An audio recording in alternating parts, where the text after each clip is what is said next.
Hello friends, welcome back to my YouTube channel. So ಇವತ್ತು 40 size ಬ್ಲೌಸ್ದು side fitting ಹೇಗೆ ಮಾಡಬೇಕು ಅಂತ ಅಂದ್ಬಿಟ್ಟು ತೋರಿಸ್ಕೊಡ್ತೀನಿ. ಸೈಡ್ ಫಿಟ್ಟಿಂಗ್ ಒಬ್ಬೊಬ್ಬರಿಗೆ ಮಾಡುವಾಗ ಏನಾಗುತ್ತೆ ಅಂತಂದರೆ ಸ್ಟ್ರೈಟ್ ಲೈನ್ ಬರ್ತಾ ಇರೋದಿಲ್ಲ, ಕ್ರಾಸಾಗಿ ಬರ್ತಾ ಇರುತ್ತೆ. ಸೊ ಅದು ಏನಕ್ಕೆ ಆ ರೀತಿ ಆಗುತ್ತೆ, ಹಾಗೆಯೇ ಸ್ಟ್ರೈಟ್ ಲೈನ್ ಬರಬೇಕು ಅಂತಂದರೆ ಹೇಗೆ ನಾವು ಮಾರ್ಕ್ ಮಾಡ್ಕೋಬೇಕು ಅದನ್ನು ನಾನು ಇವತ್ತು ನಿಮಗೆ ಹೇಳ್ಕೊಡ್ತೀನಿ. ಇದು ಒಂದು 40 ಸೈಜ್ ಬ್ಲೌಸ್ ಆಗಿರುತ್ತೆ. ಸೊ ಫಸ್ಟು ಸೊಂಟ ಸುತ್ತಳತೆನ ಇದೇ ರೀತಿ ಮಧ್ಯಕ್ಕೆ ಫೋಲ್ಡಿಂಗ್ ಮಾಡ್ಕೊಂಡಿದ್ದೀನಿ. ಇದು ಬಂದು ಸಾದಾ ಬ್ಲೌಸು. ಸಾದಾ ಬ್ಲೌಸಲ್ಲಾಗಲಿ ಲೈನಿಂಗ್ ಬ್ಲೌಸಲ್ಲಾಗಲಿ ಸೈಡ್ ಫಿಟ್ಟಿಂಗ್ ಯಾವುದೇ ರೀತಿ ಏನು ಚೇಂಜಸ್ ಇರೋದಿಲ್ಲ, ಎರಡೂ ಕೂಡ ಸೇಮ್ ಇರುತ್ತೆ. ಇದನ್ನೇನು ಮಾಡಬೇಕು ಅಂತಂದರೆ ಈ ರೀತಿ ಇವಾಗ ಇಟ್ಕೊಂಡು ಫಸ್ಟ್ ಇಲ್ಲೂ ಕೂಡ ಇದೇ ರೀತಿ ಫೋಲ್ಡ್ ಮಾಡ್ಕೊಳ್ಳಿ. ಅಳತೆ ಬ್ಲೌಸಲ್ಲೂ ಕೂಡ ಇದನ್ನು ಹೇಗೆ ಫೋಲ್ಡ್ ಮಾಡಿದ್ದೀರಿ ಅಲ್ವಾ, ಅಳತೆ ಬ್ಲೌಸಲ್ಲೂ ಕೂಡ ಅದೇ ರೀತಿ ಫೋಲ್ಡ್ ಮಾಡಿಕೊಂಡು ಹೀಗೆ ಇಟ್ಕೊಂಡು ಕರೆಕ್ಟಾಗಿ ಇಲ್ಲಿಗೆ ಮಾರ್ಕ್ ಮಾಡ್ಕೋಬೇಕು. ಸೊ ಎರಡೂ ಸೈಡ್ ಕೂಡ ಮಾರ್ಕ್ ಮಾಡ್ಕೊಳ್ಳಿ, ಒಳಗಡೆ ಕೂಡ ಈ ರೀತಿ ಮಾರ್ಕ್ ಮಾಡ್ಕೊಳ್ಳಿ. ಮಾರ್ಕ್ ಮಾಡ್ಕೊಂಡಾದಮೇಲೆ ಇವಾಗ ಇದನ್ನು ಓಪನ್ ಮಾಡ್ಕೊಳ್ಳೋಣ. ಓಪನ್ ಮಾಡಿಕೊಂಡು ಒಂದು ಸೈಡು ಈ ಕಡೆ ಸೈಡ್ದು ಈ ಕಡೆಗೆ ಬಿಡಿ, ಈ ಕಡೆ ಸೈಡ್ದು ತಂದು ಇವಾಗ ಇದ್ರ ಮೇಲ್ಗಡೆಗೆ ಇಟ್ಕೋಬೇಕು. ನೋಡಿ ಹೀಗೆ ಇಟ್ಕೊಳ್ಳಿ. ಕಾಜಾಪಟ್ಟಿ ಸೈಡನ್ನೇ ಇಟ್ಕೊಳ್ಳಿ, ಉಕ್ಸ್ಪಟ್ಟಿ ಸೈಡನ್ನೇ ಇಟ್ಕೋಬೇಕು. ಇವಾಗ ಅಳತೆ ಬ್ಲೌಸಲ್ಲೂ ಕೂಡ ಇದು ಬಂದು ಕಾಜಾಪಟ್ಟಿ ಸೈಡ್ ಆಗಿರೋದ್ರಿಂದ ಈ ರೀತಿ ಕಾಜಾಪಟ್ಟಿ ಸೈಡ್ ಕೂಡ ಇದನ್ನು ಇಟ್ಕೊಂಡು ಹೀಗೆ ಮಾರ್ಕ್ ಮಾಡ್ಕೊಳ್ಳಿ. ನೋಡಿ ಇದೆರಡು ಮಾರ್ಕು, ಇಲ್ಲೂ ಕೂಡ ಮಾರ್ಕ್ ಇದೆ, ಇಲ್ಲೂ ಕೂಡ ಮಾರ್ಕ್ ಇದೆ ಅಲ್ವಾ. ಇದೆರಡನ್ನೂ ಕೂಡ ಈ ರೀತಿ ಸ್ಟ್ರೈಟ್ ಇಟ್ಕೊಂಡು ಇಲ್ಲಿಗೆ ಒಂದು ಗುಂಡು ಪಿನ್ ಹಾಕ್ಕೊಂಡ್ಬಿಡಿ. ಸೊ ಪಿನ್ನಾದರೂ ಹಾಕ್ಕೊಳ್ಬೋದು, ಇಲ್ಲಾಂತಂದರೆ ನಿಮಗೆ ಗುಂಡು ಪಿನ್ ಇಲ್ಲ ಅಂತಂದರೆ ಈ ರೀತಿ ಸೇಫ್ಟಿ ಪಿನ್ ಕೂಡ ಹಾಕ್ಕೊಂಡ್ಬಿಡಿ. ಈ ರೀತಿ ಒಂದು ಪಿನ್ ಹಾಕ್ಕೊಂಡು ರೆಡಿ ಆಯ್ತಲ್ವ.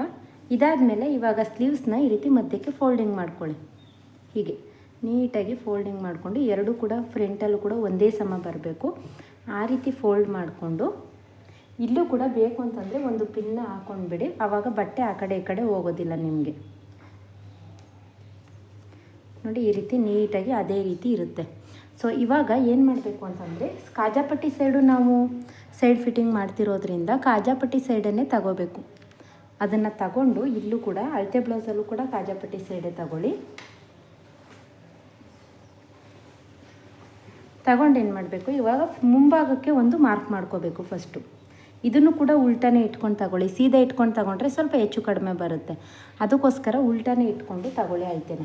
ಆವಾಗ ನಿಮಗೆ ಕರೆಕ್ಟಾಗಿ ಅಳತೆ ಅನ್ನೋದು ಸಿಗುತ್ತೆ. ನೋಡಿ ಹೀಗೆ ಮುಂಭಾಗನೇ ಬರಬೇಕು. ಈ ರೀತಿ ಆ ರೀತಿ ನೀಟಾಗಿ ಇಟ್ಕೊಂಡು ಇಲ್ಲಿಗೆ ಒಂದು ಮಾರ್ಕ್ ಮಾಡ್ಕೊಳ್ಳಿ. ಇದರಿಂದ ಸ್ವಲ್ಪನೂ ಕೂಡ ಆ ಕಡೆ ಈ ಕಡೆ ಹೋಗೋದಿಲ್ಲ, ನಿಮಗೆ ಫಿಟ್ಟಿಂಗ್ ಅನ್ನೋದು ಕರೆಕ್ಟಾಗಿಯೇ ಬರುತ್ತೆ. ಇದಾದಮೇಲೆ ಸ್ಲೀವ್ಸ್ದು ಮಧ್ಯಭಾಗನ ನೋಡಿ ಹೀಗೆ ನೀಟಾಗಿ ಇಟ್ಕೊಳ್ಬೇಕು. ಕರೆಕ್ಟಾಗಿ ಆ ಸ್ಲೀವ್ಸ್ ಹೇಗಿದೆ ಹಾಗೇ ಇಟ್ಕೊಳ್ಳಿ. ಮಧ್ಯಭಾಗದಲ್ಲಿ ಈ ರೀತಿ ಫೋಲ್ಡ್ ಮಾಡಿ, ಫೋಲ್ಡ್ ಮಾಡಿಕೊಂಡು ಇಲ್ಲೂ ಕೂಡ ಒಂದು ಮಾರ್ಕ್ ಮಾಡ್ಕೊಳ್ಳಿ. ಕೆಲವ್ರಿಗೆ ಏನಾಗುತ್ತೆ, ಇಲ್ಲಿಂದ ಸ್ಟ್ರೈಟ್ ಹೊಲಿಗೆ ಹಾಕ್ಕೊಂಡ್ರೆ ಸ್ಲೀವ್ಸ್ ಹತ್ರ ಲೂಸ್ ಆಗುತ್ತೆ. ಸೊ ಇದೇ ಕಾರಣಕ್ಕೆ ಹೀಗಾಗುತ್ತೆ.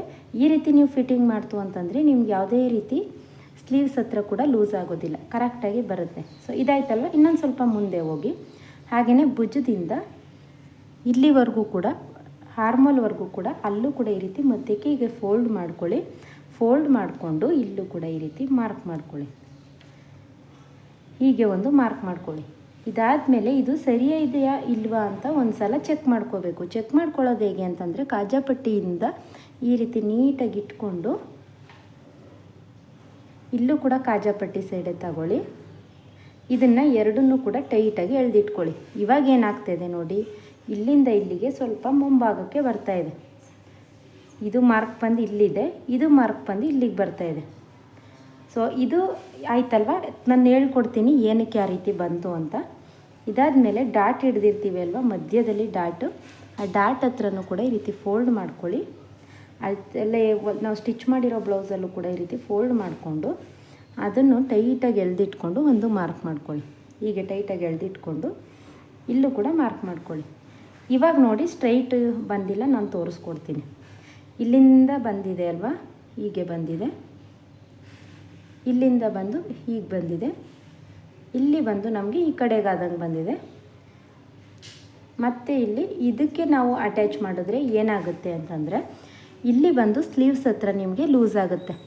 ಸೊ ಕಂಕ್ಳಿಂದ ಕೆಳಗಡೆ ಸ್ಲೀವ್ಸ್ ಹತ್ರ ನಿಮಗೆ ಲೂಸ್ ಆಗೋದು ಏನಕ್ಕೆ ಅಂತಂದರೆ ಇದೇ ಕಾರಣಕ್ಕೆ. ಇದರಿಂದ ಏನಾಗುತ್ತೆ ಅಂತಂದರೆ ಇಲ್ಲಿ ಹಾರ್ಮೋಲ್ ಹತ್ರ ಹಿಂದ್ಗಡೆ ಬೆನ್ನಿಂದ್ಗಡೆ ಇಲ್ಲಿ ಕುಪ್ಪೆ ಬರುತ್ತೆ.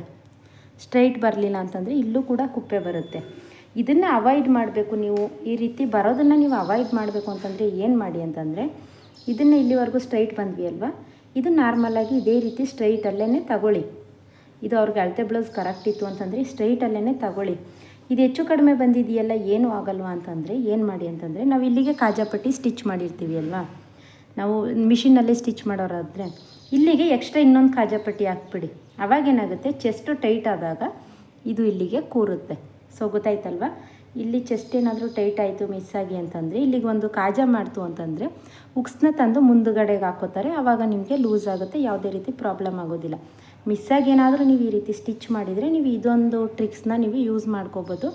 ಆವಾಗ ಯಾವುದೇ ರೀತಿ ಪ್ರಾಬ್ಲಮ್ ಆಗದೇ ಇರೋ ರೀತಿ ಬರುತ್ತೆ.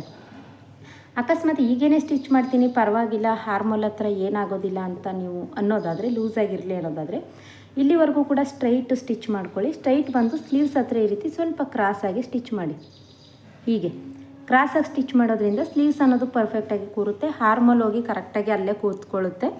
ಆವಾಗ ನಿಮಗೆ ಯಾವುದೇ ರೀತಿ ಪ್ರಾಬ್ಲಮ್ ಇಲ್ಲದೆ ಇರೋ ರೀತಿ ಆಗುತ್ತೆ. ಸೊ ಇದು ಸೈಡ್ ಫಿಟ್ಟಿಂಗಲ್ಲಿ ನಿಮಗೆ ಗೊತ್ತಾಯ್ತಲ್ವ. ಈಗ ಇದ್ರ ಮೇಲ್ಗಡೆ ಸ್ಟಿಚ್ ಹಾಕ್ಕೊಂಡ್ಬಿಟ್ಟು 4 ಸ್ಟಿಚ್ ಹಾಕೊಳ್ಳಿ. ಸೊ ಇಷ್ಟೇ. ಇದು ನಿಮಗೆ ಏನೂ ಡೌಟ್ಸ್ ಇಲ್ಲ ಅಂತ ಅನ್ಕೋತೀನಿ. ಏನಾದರೂ ಡೌಟ್ಸ್ ಇತ್ತು ಅಂತಂದರೆ ನನಗೆ ಕಮೆಂಟ್ ಮಾಡಿ ತಿಳಿಸಿ. ಹಾಗೆಯೇ ಇದು ಬಂದು ನಿಮಗೆ ಏನಕ್ಕೆ ಈ ರೀತಿ ಆಗುತ್ತೆ ಅಂತಲೂ ಕೂಡ ನಾನು ಕಾರಣನೂ ಕೂಡ ಹೇಳ್ಬಿಡ್ತೀನಿ ನೋಡಿ. ಈ ರೀತಿ ನಿಮಗೆ ಇದು ಚಿಕ್ಕದು ಬಂದು ಚೆಸ್ಟ್ ಹತ್ರ ಎದೆ ಹತ್ರ ಟೈಟ್ ಏನಕ್ಕಾಗುತ್ತೆ ಅಂತಂದರೆ, ನೀವು ಕಟಿಂಗ್ ಮಾಡುವಾಗ ಹಾರ್ಮೋಲ್ ಕರೆಕ್ಟಾಗಿ ಕಟ್ ಮಾಡಬೇಕು. ಅರ್ಧ ಇಂಚು 1 ಇಂಚು ಎಕ್ಸ್ಟ್ರಾ, ಇವಾಗ ಒಂದು 5.5 ಇಂಚು ಹಾರ್ಮೋಲ್ ಇದೆ ಅಂತಂದರೆ ನೀವು ಒಂದು 6 ಇಂಚು ಕಟ್ ಮಾಡ್ತು ಅಂತಂದರೂ ಕೂಡ ನಿಮಗೆ ಆ ಪ್ರಾಬ್ಲಮ್ ಆಗುತ್ತೆ. ಸೊ ಅವ್ರದ್ದು ಹಾರ್ಮೋಲ್ ಹತ್ರ ಎಷ್ಟಿದೆ ನೋಡಿ, ಈ ರೀತಿ ಇಟ್ಕೊಂಡು ತಗೊಳ್ಬೇಕು. ಹಾರ್ಮೋಲ್ದು ಅಳತೆನ ಈ ರೀತಿ ಇದ್ದವ್ರಿಗೆ ಈ ರೀತಿ ಇಟ್ಕೊಂಡು ಟೇಪ್ನ ತಗೊಂಡು ನೀಟಾಗಿ ಅದೇ ಅಳತೆಗೆ ತಗೊಂಡ್ರೆ ಹೀಗೆ ತಗೋಬೇಕು ನೋಡಿ. ಹೀಗೆ ಇಟ್ಕೊಂಡು ತಗೋತು ಅಂತಂದರೆ ನಿಮಗೆ ಕರೆಕ್ಟಾಗಿ ಅವ್ರಿಗೆ ಸಿಗುತ್ತೆ. ಹಾರ್ಮೋಲ್ ಹತ್ರ ನಿಮಗೆ ಸಿಗುತ್ತೆ. ಅದರಲ್ಲೇ ಅರ್ಧ ಇಂಚು 1 ಇಂಚು ಹೆಚ್ಚು ಕಡಿಮೆ ಮಾಡಿದ್ರು ಕೂಡ ನಿಮಗೆ ಆ ರೀತಿ ಪ್ರಾಬ್ಲಮ್ ಆಗುತ್ತೆ. ಇನ್ನೂ ಒಂದು ನೀವು ಏನು ಉಪಾಯನ ಮಾಡ್ಬೋದು, ನಿಮಗೇನಾದರೂ ಚೆಸ್ಟ್ ಹತ್ರ ಟೈಟ್ ಆಗ್ತಾಯಿದೆ ಅಂತಂದರೆ ಇಲ್ಲಿ ನೀವು ಅದೇ ನಾನು ಹೇಳಿದೆ ಅಲ್ವಾ, ಎಕ್ಸ್ಟ್ರಾ ಇನ್ನೊಂದು ಬಟನ್ನ ಕೂಡ ಹಾಕೋಬೋದು. ಇನ್ನೊಂದು ಯಾವ ರೀತಿ ಮಾಡ್ಬೋದು ಅಂತಂದರೆ, ಇಲ್ಲಿ ಒಂದು 1/4 ಇಂಚಷ್ಟು ನೀವು ಮುಂದುಗಡೆಗೆ ಹಾಕ್ಕೊಳ್ಳಿ. ಈ ರೀತಿ ಸ್ಟ್ರೈಟ್ ಬಂದು ಇಲ್ಲಿ ಒಂದು 1/4 ಇಂಚಷ್ಟು ಮುಂಭಾಗಕ್ಕೆ ಹಾಕ್ಕೊಳ್ಳಿ. ಉಕ್ಸ್ಪಟ್ಟಿ ಕಡೆಯೂ ಕೂಡ ಅದೇ ರೀತಿ ಏನಾದರೂ ಬಂತು ಅಂತಂದರೆ ಉಕ್ಸ್ಪಟ್ಟಿ ಕೂಡ ಅದೇ ರೀತಿ ಸ್ವಲ್ಪ ಮುಂಭಾಗಕ್ಕೆ ಹಾಕ್ಕೊಳ್ಳಿ. ಅವಾಗೇನಾಗುತ್ತೆ, ನಿಮಗೆ 2 ಸೈಡ್ ಕೂಡ ಒಂದೊಂದು 1/4 ಇಂಚು ಸಿಗುತ್ತೆ. ಅವಾಗೇನಾಗುತ್ತೆ, ನಿಮಗೆ ಪರ್ಫೆಕ್ಟಾಗಿ ಆಗುತ್ತೆ. ಓಕೆನಾ. ಸೊ ಇದರಲ್ಲಿ ಏನೂ ಡೌಟ್ಸ್ ಇಲ್ಲ ಅಂತ ಅನ್ಕೋತೀನಿ. ಏನಾದರೂ ಡೌಟ್ಸ್ ಇತ್ತು ಅಂತಂದರೆ ನನಗೆ ಕಮೆಂಟ್ ಮಾಡಿ ತಿಳಿಸಿ. ಹಾಗೆಯೇ ನಿಮ್ಮೆಲ್ಲ ಡೌಟ್ಸ್ನು ನಾನು ಕ್ಲಿಯರ್ ಮಾಡಿದ್ದೀನಿ ಅಂತ ಕೂಡ ಅನ್ಕೋತಾ ಇದ್ದೀನಿ. ಸೊ ನಿಮಗೆ ಯಾವುದ್ರ ಬಗ್ಗೆ ಡೌಟ್ಸ್ ಇದೆ ಅದನ್ನ ನನಗೆ ಕಮೆಂಟ್ ಮಾಡಿ ತಿಳಿಸಿ. ಅದ್ರ ಬಗ್ಗೆ ನಾನು ವೀಡಿಯೋನ ಮಾಡಿ ಅಪ್ಲೋಡ್ ಮಾಡ್ತೀನಿ. ಓಕೆನಾ. Thank you.